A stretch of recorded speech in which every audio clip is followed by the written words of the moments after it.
Goeiemôre broeders en susters. So terwyl hulle nog instap, ek is vanoggend vinniger as hulle. Gaan ons net enkele afkondigings hanteer. En die eerste afkondiging dan vanoggend is die gewone ene, die kollektes wat vir die diens van barmhartigheid is. By die deure dan vanoggend vir die teologiese studentekas. En dan ook volgende Sondag se kollekte by die deure sal vir emeritaatsversorging afgesonder word. Dan broeders en susters, het ons attestate ontvang en attestate wat vertrek het. Ons ontvang met attestaat vanaf Gereformeerde Kerk Nelspruit, Suster Elsie Riekert, en dan met attestaat vanaf Gereformeerde Kerk Pretoria Montana Poort, Suster Marie Venter, gebore Potgieter. En dan vertrek met attestaat na die Gereformeerde Kerk Rietfontein Suid, broer Johan Enslin, en dan ook met attestaat vertrek na die Gereformeerde Kerk Strand in die Kaap, broer Jan Daniel Philippus Venter. En dan vertrek met attestaat na Gereformeerde Kerk Pretoria Brooklyn, beleidende lidmate Gerard Oukamp en sy eggenote. Ons het hom verlede week ook losmaking gegee uit die ampt van diaken, en Suster Monica Oukamp, gebore Dievenage, en dan ook die dooplidmate Milla en Hardes Oukamp. Dit dan wat ons afkondigings betref, daar is 'n laaste ene, en dit is, daar sit hulle op hulle plek. Ons het gehoor dat Vrydag is die goeie nuus ontvang van die geboorte van 'n kleinkind. Maar nou sit hier 'n hartseer ouma vanoggend in die kerk, want sy wou graag daar gewees het. So Kobus en Rikkie vlieg môre Nieu-Seeland toe vir 'n paar maande. Hulle sou oorgegaan het vir die geboorte van hulle kleinseun, en toe verras hy hulle, nou wag hy vir hulle om te kom. So baie geluk vir julle ook, en ons bid julle 'n voorspoedige reis ook Nieu-Seeland en terug toe. Maar ons gaan vir hulle vir 'n rukkie nie sien nie, vir Rikkie vir 'n baie lang rukkie nie sien nie, want sy gaan nou eers pop speel in Nieu-Seeland. So baie geluk met die geboorte van die klein man. Dit dan wat ons afkondigings betref, ons gaan vanoggend begin en saam sing Psalm 43, vers 3 en vers 4, terwyl ons so sit.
By die Here is die fontein van die lewe, en in sy lig sien ons die lig. Geliefde gemeente, genade, barmhartigheid en vrede word die ryklik geskenk van God ons Vader in ons Here Jesus Christus deur die kragtige werk van die Heilige Gees. Amen. Ons staan en dan loof ons die Here deur saam te sing uit Psalm 118 vers 12. Dit is die dag deur God verkore, die feesdag aan hom toegewy. Nadat ons dit gesing het, bly ons staan om ons geloof saam te bely.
Ons luister vanoggend na die 12 artikels soos dit vir ons beruim is deur Tosius, skrifberuiming 12:2. Ek gaan aan ons die eerste 3 verse voorhou en dan met die oog op die prediking vanoggend en vanaand gaan ons vers 4 en 5 saam sing. Ek geloof in God die Vader wat almagtig, wys en trou, skepper is van alle dinge en dit nog in wese hou. Ek geloof in Jesus Christus wat ons in aanbidding eer, eengeborene van die Vader in sy hoogheid ons Heer. Hy wat deur die Gees ontvang is, die geheimenis is groot en gebore is uit Maria, uit die maagdelike skoot, wat gelei het toe Pilatus onregsvonnis het gevel, kruis en doodsmart ondergaan het, al die angste van die hel, wat die 3de dag verhuis het, waar die dood hom nie kon hou, na die hemel opgevaar het, deur die diep onpeilbare blou, wat nou sit met eer en sterkte aan God se regterhand omgeef, tot hy weer kom as die regter van wat dood is en wat leef. Kom ons sing saam vers 4 en 5.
Kan ons sitplekke inneem. Ons gaan vanoggend na die wet van die Here luister uit Eksodus 20 uit. Dit verskyn nie op die bord nie, ons luister vanoggend weer daarna. En wanneer ons daarna luister, onthou ons, wat leer die wet ons? En dis belangrik, en ons gaan dit na die tyd ook sing. Ons wil die gebod bewaar, maar ons struikel baie kere. Leer ons liefde vir mekaar, maar boal vir U, o Here. En dit is hier die laaste sin, leer ons liefde vir mekaar, en bo alles ook vir U, o Here. Dit is wat die wet ons leer. In die eerste 4 gebooie gaan dit oor liefde vir God, en dan belangrik ook in die laaste gebooie, die liefde wat ons aan mekaar verskuldig is. Maar juis omdat ons so baie kere daarin struikel, juis omdat ons soveel sukkel om dit reg te kry in ons lewens, daarom vra ons dat God dit vir ons elkeen deur sy Gees ook sal leer. So kom ons luister vanoggend weer na die wet van die Here en kyk daarin wat die Here vir ons elkeen oor ons eie lewens sê. Toe het God al hierdie gebooie aangekondig. Ek is die Here jou God wat jou uit Egipte uit die plek van slawerny bevry het. Jy mag naas my geen ander gode hê nie. Jy mag nie vir jou 'n beeld of enige afbeelding maak van wat in die hemel daarbo of op die aarde hieronder of in die water onder die aarde is nie. Jy mag hulle nie vereer of dien nie, want ek die Here jou God eis onverdeelde trou aan my. Ek reken kinders die sondes van hulle vaders toe, selfs tot in die 3de en die 4de geslag van die wat my haat. Maar ek betoon my liefde tot aan die 1000ste geslag van die wat my liefhet en my gebooie gehoorsaam. Jy mag die naam van die Here jou God nie misbruik nie, want die Here sal die een wat sy naam misbruik, nie ongestraf laat bly nie. Sorg dat jy die Sabbatdag heilig hou. 6 dae moet jy werk en alles doen wat jy moet, maar die 7de dag is die Sabbat van die Here jou God. Dan mag jy geen werk doen nie, nie jy of jou seun of jou dogter, of die man of vrou wat vir jou werk, of enige dier van jou, of die vreemdeling by jou nie. Die Here het in 6 dae die hemel en alles daarin gemaak, die aarde en alles daarop, die see en alles daarin. Op die 7de dag het hy gerus en daarom het die Here dit as 'n gereelde rusdag geheilig. Eer jou vader en jou moeder, dan sal jy lank bly woon in die land wat die Here jou God vir jou gee. Jy mag nie moord pleeg nie, jy mag nie egbreek pleeg nie, jy mag nie steel nie, jy mag nie vals getuienis teen 'n ander gee nie, jy mag nie iemand anders se huis begeer nie, jy mag nie sy vrou begeer nie, ook nie 'n slaaf of 'n slavin, 'n bees of 'n donkie, of enigiets anders wat aan hom behoort nie. Tot sover die wet van die Here. Kom ons antwoord hierop met die sing van Skrifberuiming 9:3, waarin ons sê, voor die wet Heer staan ons skuldig. En dan sê ons, hoekom is ons skuldig in die res van die lied. Kom ons sing Romeine 13 se beruiming, Skrifberuiming 9:3.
Kom ons bid saam.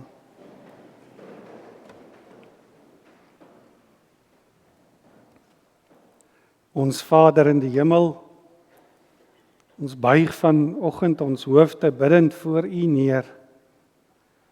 En ons bely en erken dat dit deur U genade is, dat ons as gelowiges mag lewe. Ja, die skare geloofsgetuies rondom U troon, wat reeds U lof besing, en ook ons wat vanoggend hier in die kerk sit, en saam met mekaar U lof besing.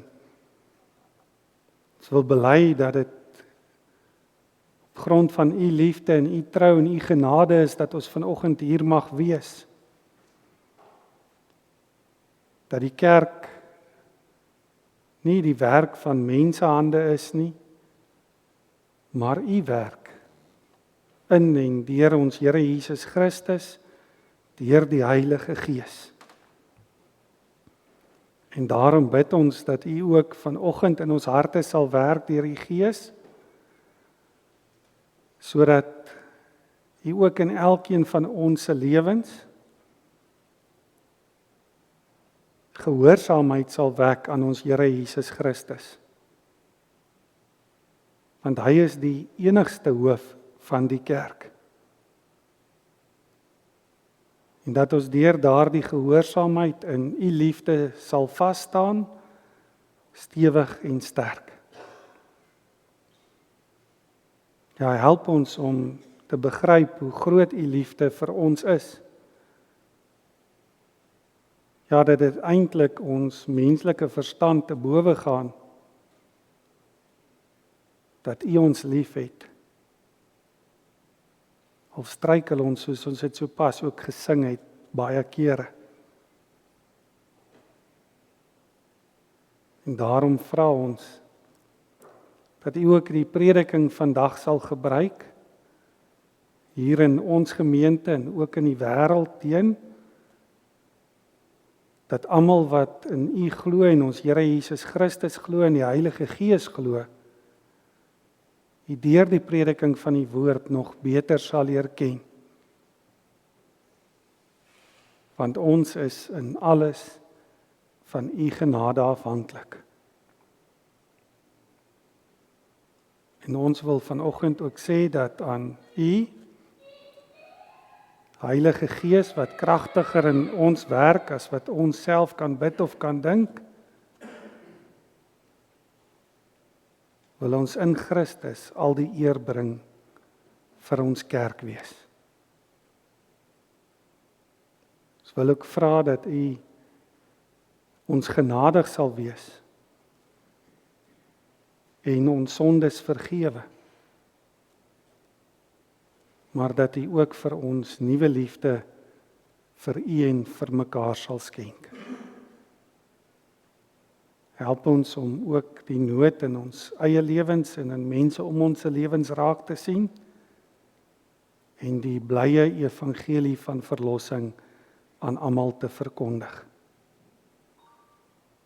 Help ons ook waar ons bekommerd is, waar ons hartseer is, waar ons siek is, waar ons swaar kry weens ouderdom, vra ons Here dat U daar ook in besonder krag en genade sal skenk. Ons vra ook dat U elkeen van ons sal gebruik om U koninkryk in hierdie wêreld nie net uit te leef nie, maar ook uit te dra. Ons vra dit in Jesus se naam. Amen.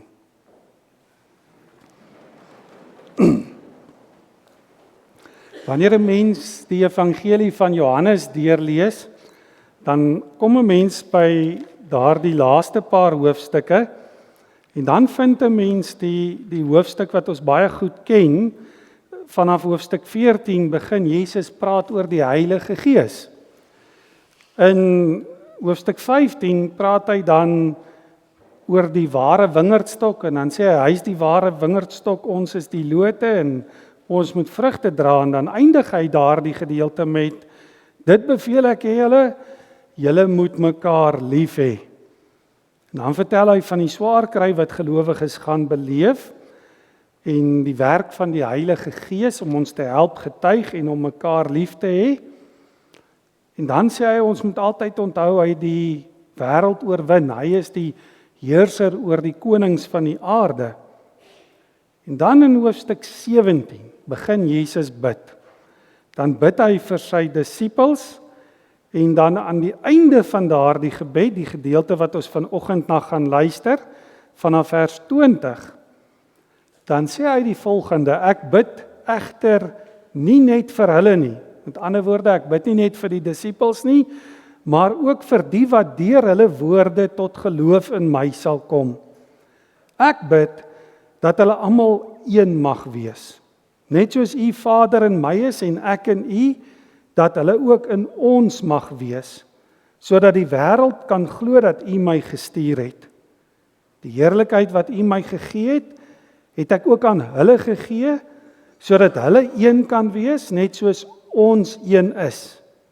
Ek in hulle en U in my, sodat hulle volkome een kan wees, sodat die wêreld kan weet dat U my gestuur het en hulle liefhet, net soos U my liefhet.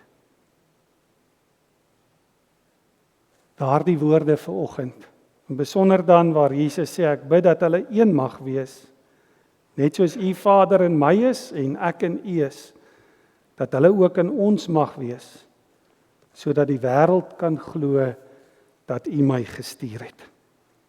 Ons sing ook hiervan, broeders en susters, Skrifpruiming 3:2, vers 1, 2 en 3 wat ons vanoggend saam sing. En kyk mooi in vers 3, wat sing ons daar oor die kerk? Wat sing ons daar oor ons gemeente? Wat sing ons daar oor onsself? En oor ons saamwees vanoggend? Kom ons staan en ons sing Skrifpruiming 9:3 of 3:2 vers 1, 2 en 3 saam.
Ek bid nie net vir hulle nie, maar ook vir die wat deur hulle woorde tot geloof in my sal kom. Jesus bid vir ons. Vir elkeen wat in hom glo, bid hy hierdie gebed. Hy het begin by die disippels, maar hier in hierdie teksgedeelte, hierdie stuk van sy gebed, kom hy en hy bid vir ons. Mens kan sê Jesus se oë gaan op daardie moment oor die hele geskiedenis heen, oor die eeue heen, en hy sien almal raak. wat in hom glo. Hy sien almal raak wat nog tot geloof in hom sal kom. En dan bid hy. Dan bid hy vir almal wat in hom glo. Wat glo dat hy die seun van God is, wat glo dat hy in die vlees na die wêreld toe gekom het, dat hy gelei het, dat hy gesterf het, dat hy uit die dood uit opgewek is, dat hy opgevaar het na die hemel en dat hy vandag sit aan die regterhand van die Vader. En dat hy weer sal kom om die lewendes en die dooies te oordeel. Vir elkeen wat dit glo, bid Jesus. En in sy gebed sê Jesus vir ons, wat is sy ideaal vir sy kerk? Die kerk wat hy self nou gaan bou. Vers 21, ek bid dat hulle almal een mag wees. Jesus bid, kom ons soos dit bely vir die een heilige, algemene, apostoliese, Christelike kerk. Ek bid dat hulle een mag wees. En dit, broers en susters, is waaroor vanoggend se preek gaan in ons reeks Ons Lewe voor God. Is dit baie belangrik dat elke een moet besef, elke gelowige moet besef, ons lewe nie alleen voor God. Is nogal deesdae ding, mense wat dink jy kan op jou eie 'n gelowige wees. Wat dink jy kan by jou huis die Here dien, maar jy's nie deel van 'n gemeente of 'n gemeenskap of 'n kerk hier op aarde nie. Nee. Ons lewe voor God, maar ons lewe nooit alleen voor God nie. En wat is die uitdaging vir jou en my? Ons moet verby die, kom ons noem dit maar die mensgemaakte grense en skeidings begin beweeg. Ons moet daarna streef om hierdie ideaal van Jesus van 'n eenheid in hom sigbaar te maak. Want ons het, en dis ons eerste punt vir vandag ook, ons het 'n gawe ontvang. En dit is die gawe van die universele kerk. Miskien moet mens verduidelik vir almal wat dit beteken, universele kerk, ons sê ook die algemene kerk. Dit beteken dat ons alleen is nie kerk nie. Die kerk van Jesus Christus is oor die hele wêreld versprei, uit alle volke, tale, soorte mense, nasies. En hier bid Jesus, dis dat ons as gelowiges oor die spektrum van die aarde een mag wees, soos hy en sy hemelse Vader ook een is. Inteendeel, hy bid dat ons saam met hulle een mag wees, want ons, weet dit, ons is die liggaam van Christus. En ons eenheid met hom veronderstel ook 'n eenheid met God die Vader. So Jesus bid dat al die gelowiges oor die eeue heen 'n geestelike eenheid sal vorm. En hy vra dat hierdie eenheid van alle gelowiges, wat ons die kerk noem, ook die eenheid tussen die Vader en die Seun sal navolg, deel sal wees van daardie diep geestelike eenheid tussen die Vader en die Seun. Kom ons vra dit maar, hoeveel van hierdie geestelike eenheid kom nog in ons Christelike kerke na vore? Ek dink bitter min. Inteendeel, selfs onder ons eie gemeentes, ons eie kerkverbande, kom daar bitter min daarvan vandag nog na vore. Wat nog te sê van hoeveel van ons as individuele gelowiges maak nog erns met die saak van een wees met ander gelowiges? Ja, al die verskille wat daar tussen mense is, bring spanning, bring oneenigheid, bring twis en baie keer ongelukkig ook haat. En ons almal, alle mense is maar geneig om ongemaklik te voel met mense wat anders as ons is. Ons verkies dit om naby diegene te bly wat ons ken en wie se manier van dinge doen ons mee gemaklik voel. Die probleem is egter dat ons kom ons noem dit maar wat dit is, die ryke verskeidenheid wat deel is van die liggaam van Christus, baie keer daardeur misken. Inteendeel, van die begin van die Christelike kerk se ontstaan af, was dit al 'n probleem gewees. Dat menslike verskille aanleiding gegee het tot twis binne die eenheid van die liggaam van Christus, selfs skeuring binne die eenheid van die liggaam van Christus. So kan 'n mens maar net die Nuwe Testament gaan lees, Handelinge en al Paulus se briewe, Petrus se briewe, dan kom mens agter van die stryd wat daar tussen die Jode en die Grieke of die mense wat uit die heidendom uitgekom het in die eerste gemeentes. Die twee groepe wat in wêrelde wat van mekaar hemelsbreed verskil het, skielik saamgegooi word in eenheid van die kerk. Wat geleer is van kleins af om mekaar te haat, om mekaar te verag. Hulle moes nou saam 'n eenheid vorm. En die mens lees baie van hoe hulle geworstel het om hierdie eenheid te bou en te bewaar. Selfs van die kerkleiers hoor 'n mens hoe Petrus en Paulus van mekaar verskil, hoe ander kerkleiers van mekaar verskil. Inteendeel, daar word selfs op die ou einde 'n synode gehou. Boek Handelinge vertel ons daarvan. Om hierdie, kom ons noem dit maar, verskille met mekaar te probeer uit die weg uitruim. Maar hoe dit ook al sê, die feit van die saak is, Jesus Christus het gekom om ons almal met ons eie idees, met ons eie tale, met ons eie kulture, met ons eie gedagtes, ons eie persoonlikhede in 'n eenheid saam te snoer. Die eenheid van gelowiges, die kerk van alle tye, wat oor alle menslike grense verskille strek. En ons eenheid met Jesus en ons hemelse Vader is hierin die grootste en belangrikste om te besef. Want die kerk se diepste wese is die daaglikse belewing van jou verhouding met God en met Jesus. En kerk wees is juis waar daardie, kom ons noem dit maar, verhouding met God en met Jesus in jou lewe 'n uiting moet vind. Eenvoudige Afrikaans, buite die verhouding met God is daar nie 'n kerk nie. Kan nie deel wees van 'n kerk, maar nie in 'n verhouding met God staan nie. Hoekom nie? Dit gaan oor dit wat Jesus in hierdie hele paar hoofstukke, vanaf hoofstuk 14 vir ons probeer sê. Het gaan oor die werk van die Heilige Gees in die kerk.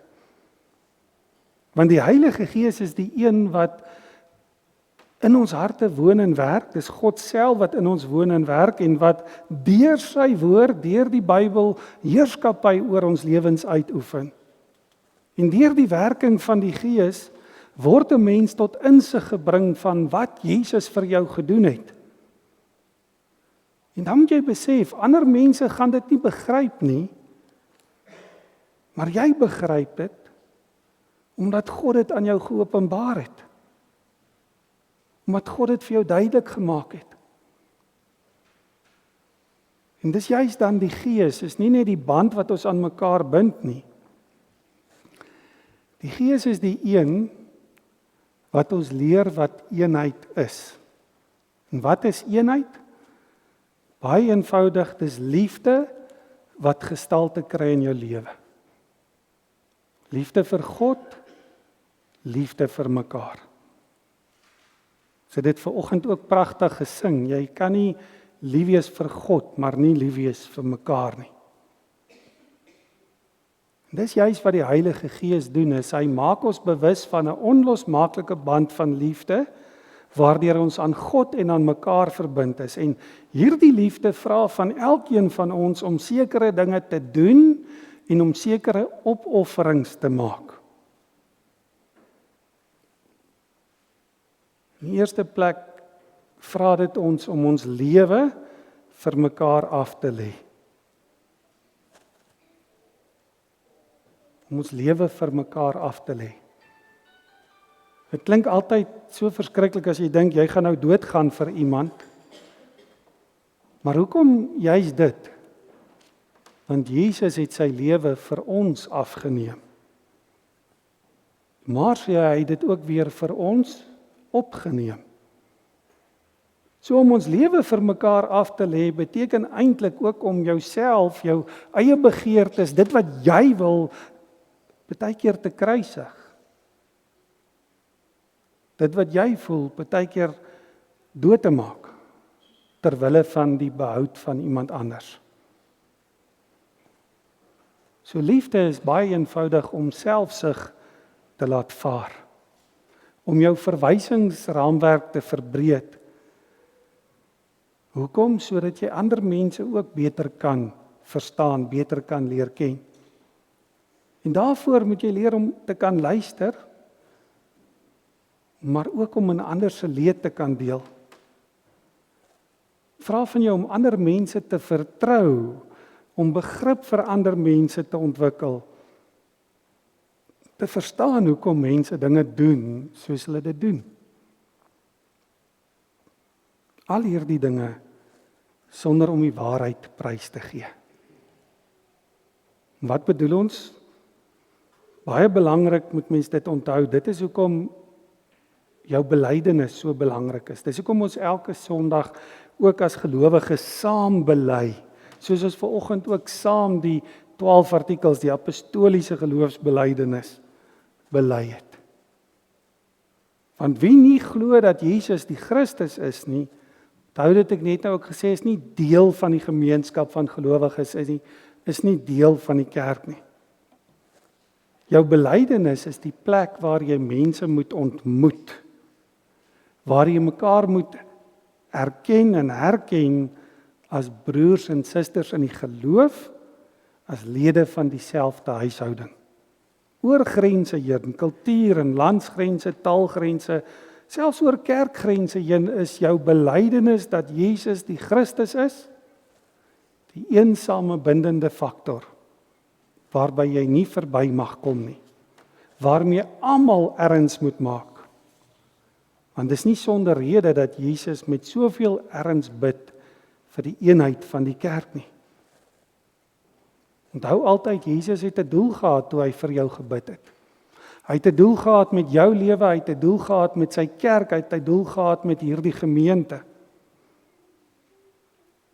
En wat is die doel van die verhouding tussen gelowiges?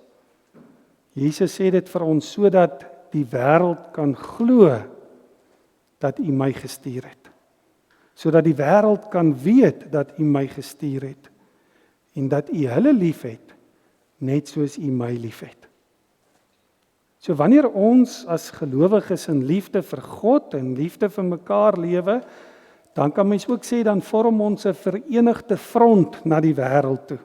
En daardie verenigde front het 'n kragtige uitwerking op ons almal se lewens. Maar, en dit moet ons as gereformeerdes ook maar vir onsself sê, maar wanneer ons deur twis en onenigheid uit mekaar uit geskeur word, gaan die wêreld nie weet wat om van ons te dink nie, of wat om van ons geloofsgetuienis te maak nie. En juist daarom moet elkeen van ons daarna streef om in vrede met mekaar te lewe. En wanneer ons in ons lewens dan begin wys dat ons in vrede met mekaar lewe, dat ons een is met Christus, sal ons dade en ons gesindhede meer sê as wat ons woorde sê. Want alles wat ons doen en dink sal heenwys na die liefde van God, na die liefde van Christus, wat hy deur die Heilige Gees in ons hart uitgestort het. Dit, broers en susters, is die lewende getuienis. 'n Lewende getuienis van al die weldade wat ons hemelse Vader in Jesus Christus aan ons bewys het. En mense wat dit sien, sal nadink oor wat Christus vir ons gedoen het. Hulle sal raak sien die verandering wat daar in ons lewens is. Hulle sal raak sien die liefde wat daar in ons lewens is. En as die Heilige Gees in hulle harte werk, sê Jesus, gaan hulle ook tot geloof kom. En dit moet ons besef, die kerk, elke gemeente, elke gelowige, almal wat Jesus bely as hulle Here, almal wat deel is van die eenheid van die liggaam van Christus, is geroep om die hele mensdom aan al die nasies te gaan verkondig. Dit wat Jesus vir sy disippels geleer het. Ons moet al die verlossingswerk van God in die volle implikasie daarvan vir die wêreld vertel. En 'n kerk wat dit nie doen nie, is nie 'n kerk nie, het nie 'n roeping nie, is doelloos. So wat sê 'n mens daardeur? Ons eenheid in belydenis moet oorgaan in eenheid in getuienis. Ons een wees in liefde met God en Jesus, ons een belydenis word een getuienis. Deurdat ons saamleef en werk as 'n gemeenskap wat deel het aan een geloof, een hoop, een liefde, een diens aan God. Aan mekaar en aan die wêreld. En kom ons vra dit vanoggend, watter uitwerking sal so 'n getuienis op die wêreld hê? Hoe sal die wêreld reageer as ons so 'n verenigde front van Christene na vore kan bring? Waarin elke individu, elke een van ons se volle potensiaal as lid van die liggaam van Christus ontsluit kan word.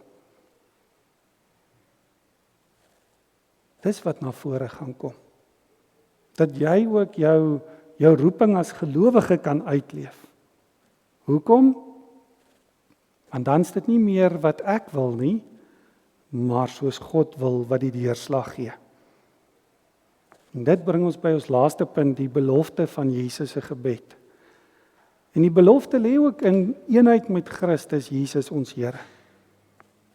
Dis die heerlikheid waarin elke gelowige deel, dat ons een is met Jesus Christus. As gelowiges word ons lede van die liggaam van Christus. En watter groter heerlikheid kan daar nie wees as om te sê, hy is die bron van al God se seëninge in my lewens, die vryspraak van my sondeskuld, die ware geregtigheid in my lewe, die liefde, die vreugde, die kennis van God, die wysheid, die ewige lewe, al daardie seëninge van God waarin ek deel, is die werk van Christus. Omdat ek een is met hom. En dis juist die belangrike wat ons eenheid met Christus beteken. Toe Jesus Christus aan die kruis gesterf het ons almal saam met hom, almal wat deel is van die eenheid van die kerk, saam met hom gesterf. Toe Jesus Christus uit die dood uit opgewek is ons almal saam met hom uit die dood uit opgewek. Toe hy aan die regterhand van God gaan sit het ons saam met hom deel gekry in die hemelse heerlikheid. Dis hoekom Jesus sê, kom hy bid, dat ons besef, ons is een met hom. In hom deel ons in die hemelse heerlikheid. Want hy is daar as ons verlosser, ons middelaar, ons koning, ons hoëpriester, ons hoogste profeet. En daai heerlikheid wat hy daar beleef, sal hy eendag ten volle aan almal van ons openbaar. En daarom kom ons sê dit vanoggend vir mekaar as ons kan afsluit, al is jou geloof vir jou een van die mees intiemste en persoonlikste dele van jou lewe,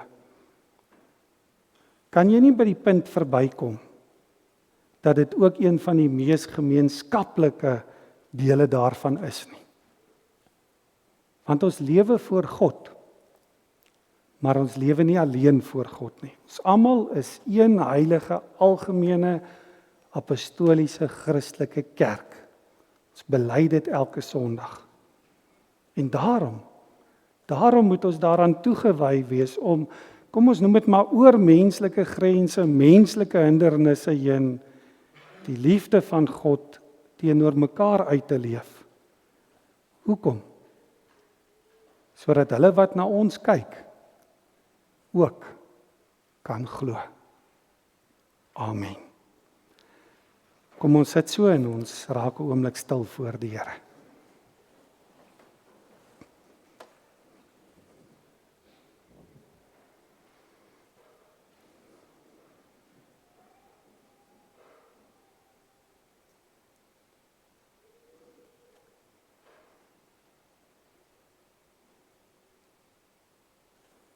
Kom ons bid saam.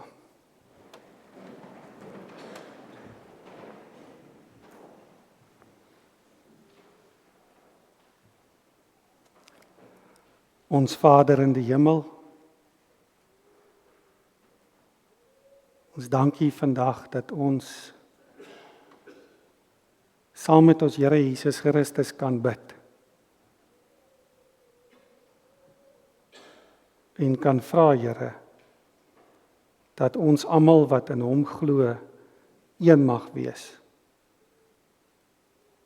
Net soos U en ons Here Jesus Christus een is.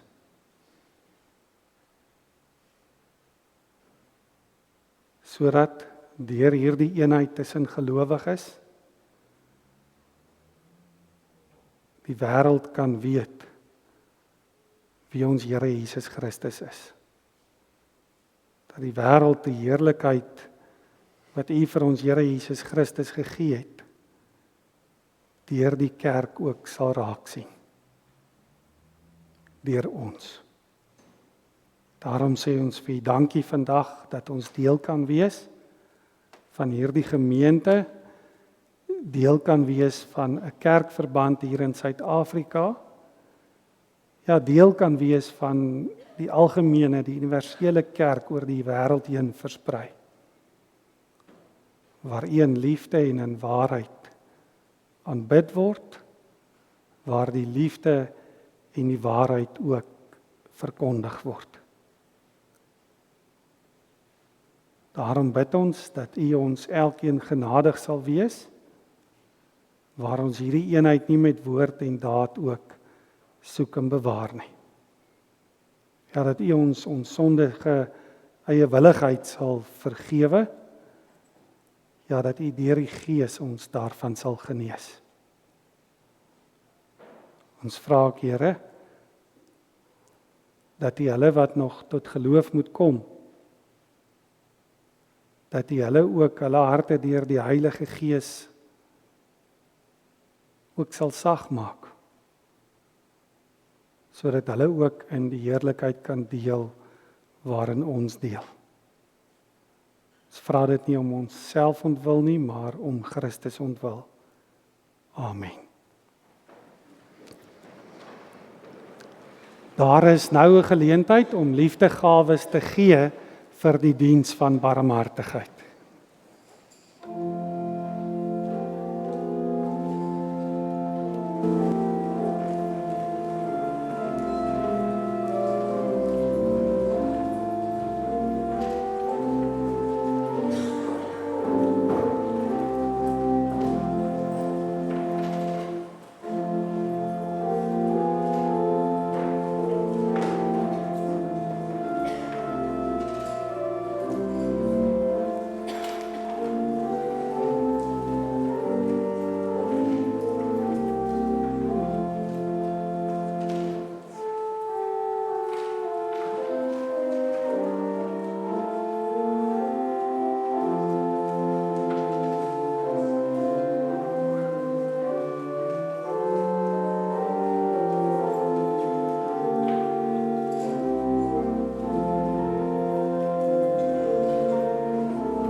Kom ons sing saam uit Psalm 2 uit vers 6 en daarmee sê ons ook vir mekaar hoekom ons hier is. En mens sien dit ook as jy by die kerk inry, 'n bietjie gaan lees wat op die bord staan. Daar staan nie net die dominee se naam nie.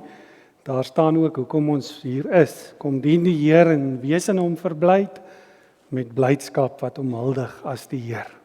Kom ons staan, ons sing saam Psalm 2 vers 6 waarna ons die seën van die Here sal ontvang.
Ontvang die seën van die Here.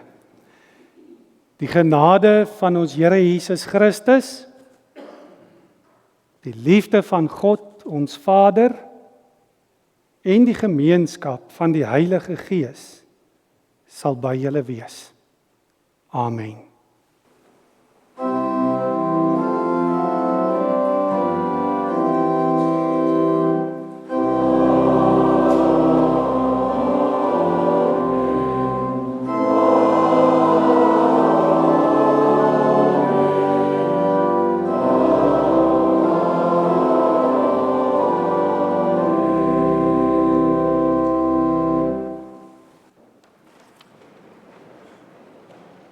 Baie dankie broeders en susters, enkele afkondigings vanoggend. Die eerste ene is die katekisasiekinders kan hier na vore toe kom asseblief na die diens en daar is vanoggend tee. Daar is vanoggend tee, so almal is welkom om 'n koppie tee te gaan drink. Dan herinnering aan die wegneem ete eerskomende Vrydag, die 5de Junie en ons vra dat ons asseblief teen donderdag ons bestelling sal plaas, donderdag aand op die laaste. Daar is ook 'n bordjie op by die tee en by die deure. Dis curry and rice en dan ook nagereg wat 'n mens kan bestel. So vra asseblief almal hierdie week dit ook sal ondersteun. Dan die kameeldrif damesoggend. Dit is ook op die borde as mens gaan kyk daar en by die tee en ek dink hierdie kant ook op die aansteekbord die inligting. Ons vra dat ons vrouens asseblief so lank hulle name sal deurgee. Dit is eers einde Augustus, maar ons wil so gou as moontlik die tafels vol maak, sodat as 'n mens dalk nog 'n tafel moet kry, jy een kan kry, of plek moet soek vir iemand, dat ons dit nog vroegtydig kan reël. Dan die verjaarsdae vir die week, weet ons Louis Leroux verjaar vandag, sy niggies is hier, hulle sal vir hom geluk sê, hoop ons. Hulle is seker op pad na hulle toe daar op die plaas vandag. So Louis verjaar vandag, maar in die week is daar 'n klomp mense wat verjaar, 'n klomp van hulle is hier vanoggend, maar in besonder wil ons vir iemand aan die Elise Pies. Oom Hannes sal vir haar ook sê ons het vanoggend aan haar gedink. Tannie Elise word môre 80. Dan in die week verjaar tannie Annetjie Kronee ook en sy word 79. Dan die ander mense wat die week verjaar, hier's 'n klomp van hulle hier, wil ons die seën van die Here toebid op 'n nuwe lewensjaar. U is welkom om te gaan tee drink. Baie dankie.